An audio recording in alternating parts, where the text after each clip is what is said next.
வணக்கம். இறைவணக்கத்தை கூறி இந்த வீடியோவை தொடங்குவோம். வக்ரதுண்ட மகாகாய சூரிய கோடி சமப்பிரப அவிக்னம் குருமே தேவ சர்வகாரியேஷு சர்வதா. தென்னாட்டுடைய சிவனை போற்றி, என் நாட்டவர்க்கும் இறைவா போற்றி. அன்பர்களே, நண்பர்களே, உங்கள் அத்தனை பேரையும் சந்திப்பதில் மிக்க மகிழ்ச்சி கொள்கிறேன். இன்னைக்கு நம்ம பார்க்க போறது மிக மிக முக்கியமான பதிவு ரிஷபராசி அன்பர்களுடைய வாழ்க்கையில. இந்த வீடியோவை முழுசா பாருங்க. கண்டிப்பாக உங்களுடைய ஃப்ரெண்ட்ஸ், ஃபேமிலிஸ் அண்ட் ரிலேட்டிவ்ஸ்க்கு தயவு செய்து ஷேர் பண்ணுங்க. இந்த வீடியோ உங்களுக்கு பிடிச்சிருக்கிற பட்சத்தில் லைக் பண்ணி, கமெண்ட் பண்ணி, சப்ஸ்கிரைப் பண்ணாமல் விட்டுடாதீங்க. பல அன்பர்கள் பார்க்குறீங்க, சப்ஸ்கிரைப் பண்ணாமல் விட்டுறீங்க. அந்த பெல் பட்டனையும் ப்ரெஸ் பண்ணுங்க. அப்போ தான் நோட்டிஃபிகேஷனாக நாங்கள் போடக்கூடிய வீடியோஸ் உங்களுக்கு மறுபடி வரும். 24 ஆண்டுகளுக்கு பிறகு அழியா புகழும் செல்வமும் பெறப்போகும் ரிஷபராசி. ரிஷபராசி காலபுருஷனுடைய 2ஆம் வீடு, சந்திர பகவான் உச்சம் பெறக்கூடிய, சுக்கிர பகவான் ஆட்சி பெறக்கூடிய வீடு. ரிஷபராசி என்பாலே 12 ராசிகளில் நம்பர் 1 பொறுப்பு, ஓனர்ஷிப்பு, அடுத்தவங்களுக்கு உதவி செய்யறது, அதுக்கு ரிஷபராசிக்கு முதலிடம் கொடுக்கும். அதே மாதிரி ஏமாறுறதுலையும் ரிஷபராசிக்கு தான் முதலிடம் கொடுத்தே ஆகணும்.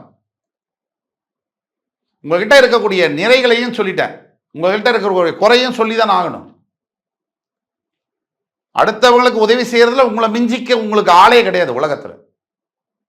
அதே மாதிரி உதவி யார் யாருக்கு செஞ்சீங்களோ அவங்கள்ட்ட ஏமாறுறதும் நீங்க தான் முதலிடம். அது மட்டும் இல்ல,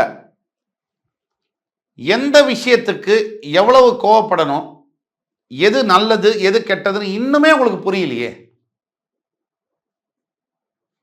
இன்னுமே உங்களுக்கு புரியல. யார் யாரோ தேவையில்லாதவர்கள்லாம் சொன்னதெல்லாம் நம்பி உங்கள் வாழ்க்கையை தொலைத்து விட்டு நீங்க நிக்கிறீங்க. தேவையில்லாத வார்த்தைகள், தேவையில்லாத அட்வைஸ் எல்லாம் கேட்டு இன்னைக்கு வாழ்க்கை காணா போச்சு. இந்த ரிஷபராசியில 3 நட்சத்திரங்கள் வரும்.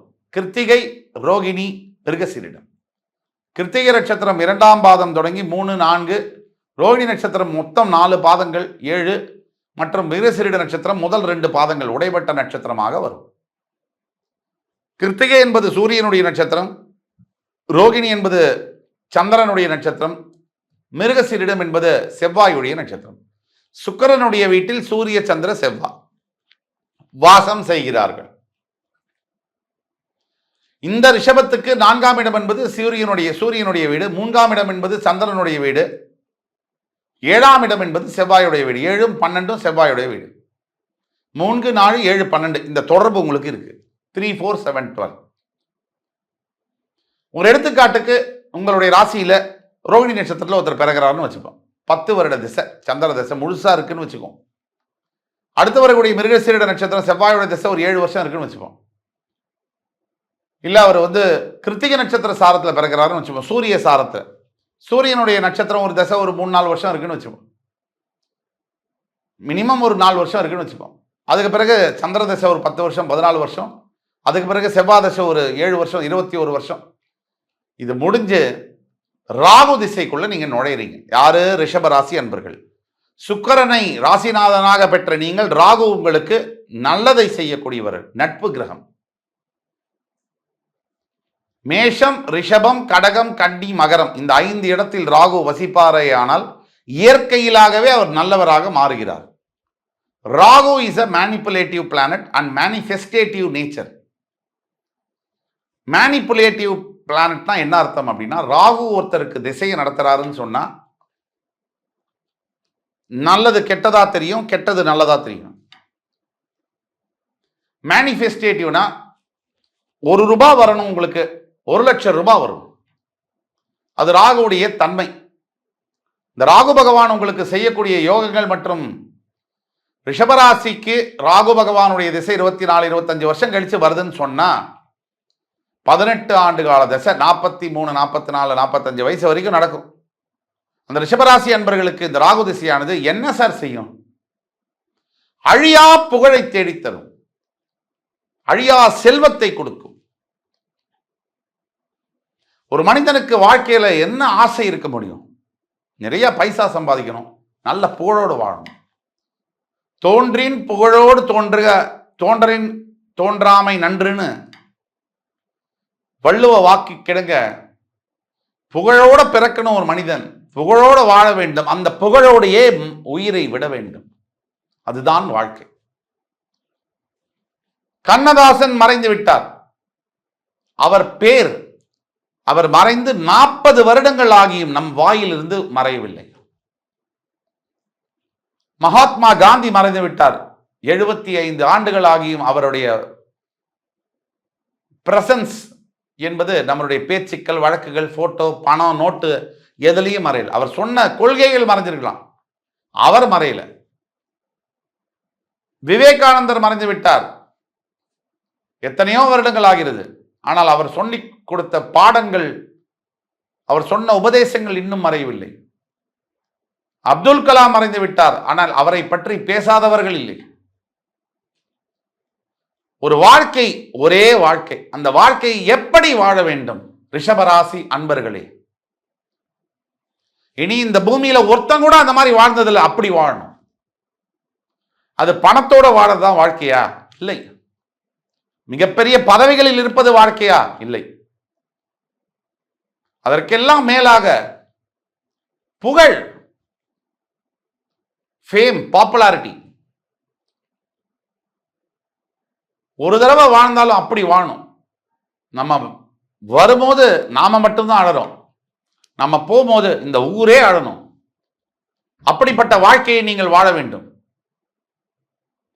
அப்படி வாழும்போதுதான் வாழ்க்கை நிறைவு பெறுகிறது. ஆக ரிஷபராசி அன்பர்களுக்கு 24 ஆண்டுகளுக்கு பிறகு யாரேனும் ரிஷபராசி அன்பர்களுக்கு இந்த நிலையில ராகு திசை வருமானால் உங்கள் வாழ்க்கையானது சூப்பர் ஸ்டார் அளவிற்கு உயர போகிறது என்பது நிதர்சனம். தனிப்பட்ட உங்கள் சுய ஜாதகத்தில் ஓரளவு சுபத்துவம் பெற்ற ராகு உங்களுக்கு திசையை நடத்துவாரே ஆனால் 3, 6, 11, 12ஆம் இடங்களில் அமர்ந்து மேஷ, ரிஷப, கடக, கன்னி இடங்களில் அவர் இருந்து உங்களுக்கு திசையை நடத்தப் போகிறார் என்றால் you are entering into a platinum time. நீங்கள் தங்கத்தின் நுழைவு வாயில், தங்கத்திற்கு மேலான பிளாட்டினத்துடைய நுழைவாயிலில் நுழைய போகிறீர்கள். அழியாத புகழ், காலத்திற்கு அப்பாற்பட்ட புகழ். இந்த உயிரானது பிறப்பும் அல்லாது இறப்பும் அல்லாத ஒரு இதுதான் இந்த ஆத்மா. இன்னைக்கு இந்த உடம்புக்குள்ள இருக்கு, நாளைக்கு வேறொரு உடம்புக்குள்ள இருக்கும். முன்னாடி ஏதோ ஒரு உடம்புக்குள்ள இருந்தது. ஆனால் இந்த வாழ்க்கை, இந்த உடம்பில் இருக்கக்கூடிய இந்த வாழ்க்கை, இந்த ஆத்மா செய்யக்கூடிய காரியங்கள், இது மறுபடி 10 உடலிற்கு தாவி சென்றாலும் கூட இப்பொழுது இது செய்த சாதனைகள் மற்றும் இது அத்தனை புகழ். எம்ஜிஆர் மறைந்து விட்டார். தினசரி அவர் இல்லாமல் அரசியல் இல்லை. அவர் செய்தது என்ன? கொடை வள்ளல். யாருக்கும் இதையும் கொடுத்துட்டார். அப்படிப்பட்ட வாழ்க்கை எம்ஜிஆர் வாழ்ந்த வாழ்க்கை. 3 எழுத்தில் என் மூச்சிருக்கும், அது முடிந்த பின்னாலும் பேச்சிருக்கும் என்று தன்னுடைய மரணத்திற்கு பிறகும் தன்னுடைய புகழ் நீடித்து இருக்கும் என்று அன்றே 50 ஆண்டுகளுக்கு முன்னாடியே தீர்க்கதரிசியாக சொன்னவர். 3 எழுத்தில் தன் மூச்சிருக்கும், அது முடிந்த பின்னாலும் பேச்சிருக்கும். அப்படி இருக்க வேண்டும் ரிஷபராசி அன்பர்களே உங்களுடைய வாழ்க்கை. அந்த நேரம் என்பது வரப்போகிறது அடுத்த ஆண்டு. அதை பயன்படுத்திக் கொள்வது உங்களுடைய கையில தான் இருக்கு.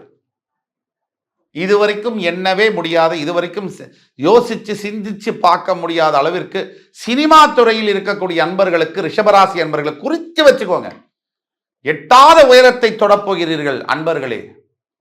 உங்களை நோக்கி வாய்ப்புகளும் வசதிகளும் வந்து சேரும். புகழ், அழியாத புகழ். புகழ் என்பது எல்லோரும் வாங்கக்கூடியது. அழியாத புகழ் என்பது ஒரு சிலருக்கே அமையக்கூடியது. 40 ஆண்டுகளுக்கு 50 ஆண்டுகளுக்கு முன்னாடி, 40 ஆண்டுகளுக்கு முன்னாடி இறந்து போன எம்ஜிஆர் 35, 36 ஆண்டுகளுக்கு முன்னாடி இறந்து போயிட்டார். இன்னைக்கும் அவர் பேச்சு இல்லாமல் எதுவுமே நடக்காது. தமிழ்நாட்டு அரசியலே கிடையாது. அவரை விட்டுட்டு அரசியல் நீங்க பண்ண முடியாது. அவர் பேர் சொல்லாம எந்த மேடையிலையும் பேச முடியாது. இது எவ்வளவு பெரிய சாதனை. இன்னைக்கும் யாராவது அவர் கூட பழகினவங்க, பேசினவங்க, இன்டர்வியூ கொடுத்தாங்கன்னா யூடியூப்ல, நாம கேட்குறோம், எனக்கு அந்த உதவியை பண்ணார் சார், எனக்கு இந்த உதவியை பண்ணார் சார். அப்பெல்லாம் மீடியா கிடையாது, தெரியாது. அதெல்லாம் இப்பதான் தெரிய வருது. தன்னுடைய சம்பாதித்த அனைத்து சொத்துகளையும் காது கேளாத அனாதை குழந்தைகளுக்கு எழுதி வைத்த ஒரு நடிகரை பார்த்திருக்கீங்களா? அந்த மகான் தான் எம்ஜி ராமச்சந்திரன். நாம ஏதோ ஒரு காணி, ஒரு சென்ட் நிலம் இருந்தாலும் நமக்கு கொடுக்க மனசு வராது. ஒரு மனுஷன் உடல்ல அவ்வளவு பிரச்சனை இருந்தும் ஓடி ஓடி சம்பாதிச்சு இந்த மக்களுக்காகவே வாழ்ந்து மக்களுடைய பிரச்சனையை தாம் பிரச்சனையை எடுத்துக்கிட்டு மக்கள் தலைவராக முன்னாடி நின்னார் இல்லையா? அந்த வாழ்க்கை தான் உங்களுக்கு வரப்போகுது. அதுக்கு தயாராகுங்கள் ரிஷபராசி அன்பர்களே. உங்கள் முயற்சி மட்டும் போதும். நீங்க என்ன செய்யணும்னு சொன்னா, விஷ்ணு கோவில்கள் இல்ல கிருஷ்ணர் கோவில்கள்ல அன்னதானம் செய்யணும். ரிஷபராசி அன்பர்கள் பெருமாளுக்கு அன்னதானம் செய்யும் பொழுதும், வஸ்திரதானம் செய்யும் பொழுதும், ஏழை எளியவர்கள் மக்களுக்கு தானம் செய்யும் போதும் அடுத்த ஆண்டு புதிய வாழ்க்கை உங்களுக்கு தொடங்கி பிரமாதமான வெற்றிகளை குவிக்கப் போகிறீர்கள். ரிஷபராசி அன்பர்களே, முடிவு செய்து வைத்துக் கொள்ளுங்கள். உங்களுடைய வாழ்க்கை மாறப்போகிறது. கொஞ்சம் வாரங்கள் அல்ல, கொஞ்சம் மாசங்கள்ல உங்கள் வாழ்க்கை மாறப்போகிற அந்த காலகட்டங்கள் இருக்கு. யாராவது ரிஷபராசி அன்பர்கள் ராகு திசையில் இருக்கீங்கன்னு சொன்னா உங்க சுய ஜாதகம் எந்த ரிஷபராசி அன்பராக இருந்தாலும் கீழே கொடுக்கப்பட்டுள்ள வாட்ஸ்அப் நம்பரை எங்களை தொடர்பு கொள்ளுங்க. உங்களுடைய வாழ்க்கை எதிர்காலம் என்ன என்பதை துல்லியமாக கணித்து தர காத்துக் கொண்டிருக்கும் என்று கூறி அடுத்து வரும் காணொலியில் மறுபடியும் உங்களை சந்திக்கும் வரை உங்களிடமிருந்து விடைபெறுவது உங்கள் ஜோதிட கலாநிதி சுபாஷ் பாலகிருஷ்ணன். நன்றி, வணக்கம், வாழ்க வளமுடன்.